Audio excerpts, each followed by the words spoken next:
जय माता दी।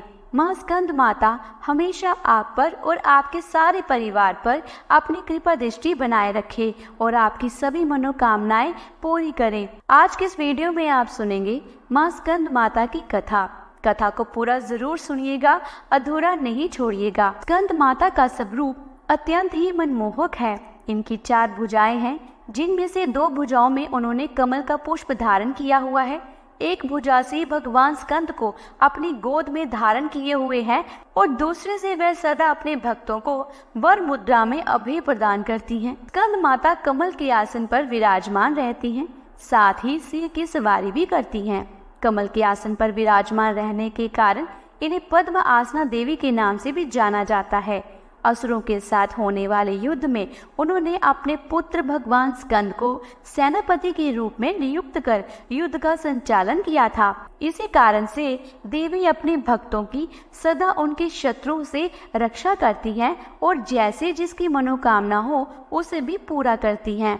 पुरानी कथा के अनुसार बहुत समय पहले जब भगवान शिव का विवाह देवी सती से हुआ था, हालांकि जब सती ने अपने पिता द्वारा आयोजित महायज्ञ में खुद को यज्ञ की अग्नि में भस्म कर दिया था, तब भगवान महादेव अत्यंत क्रोधित हो गए और सब कुछ त्याग कर वे देवी सती के वियोग में गहन तपस्या में चले गए।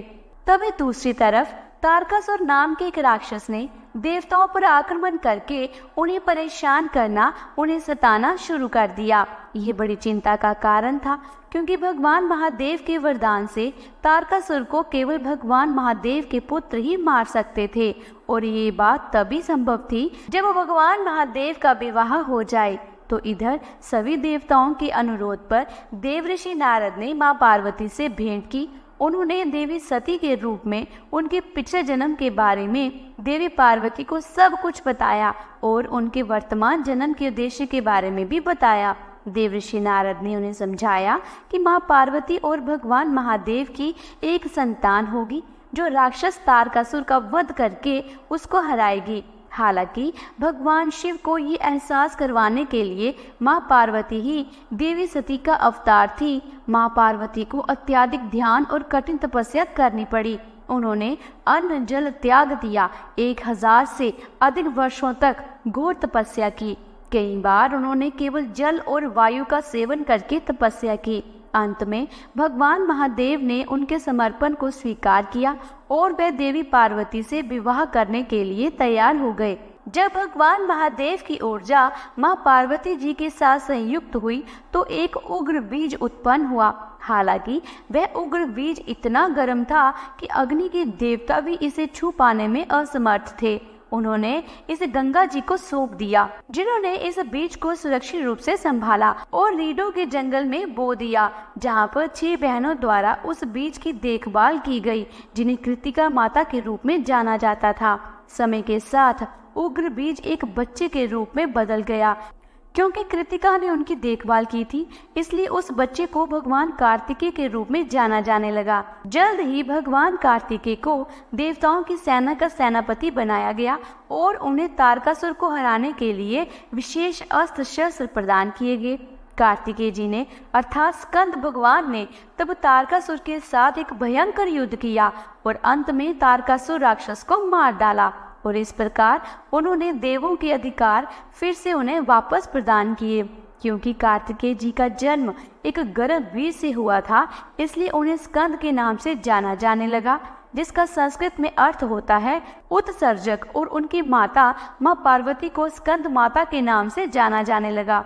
देवी स्कंद माता की ये कथा माँ और पुत्र के रिश्ते का भी प्रतीक मानी जाती है। जब भी भक्त स्कंद माता की पूजा करते हैं तो उनकी गोद में विराजमान उनके पुत्र भगवान स्कंद की अपने आप ही पूजा हो जाती है।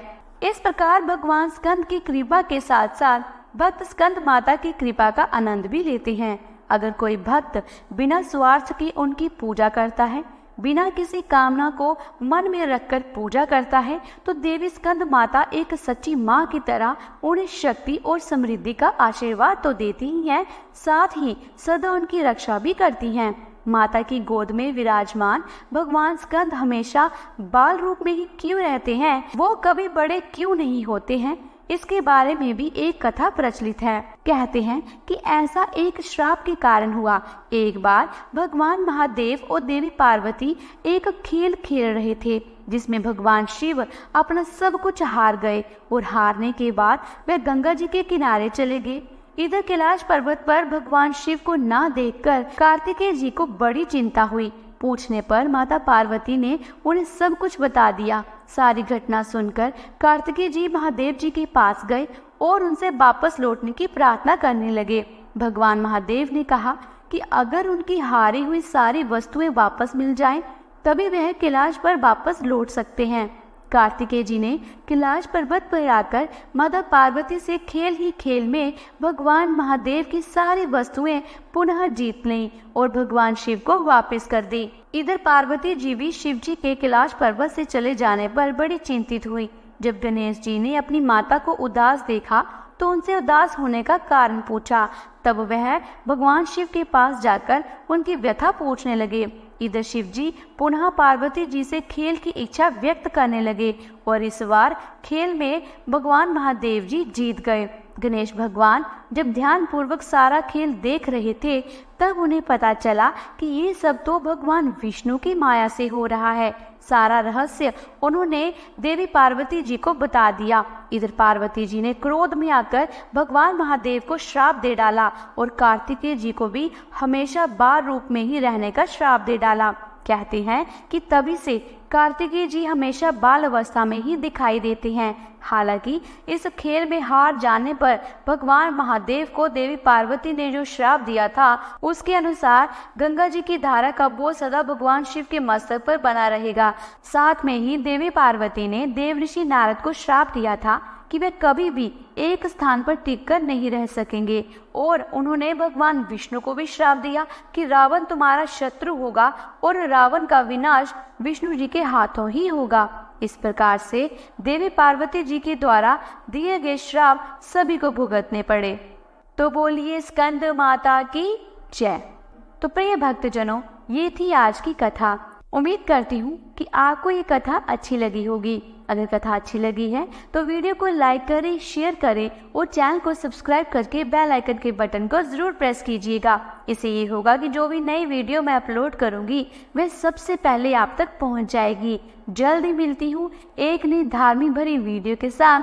तब तक के लिए जोर से बोलो जय माता दी।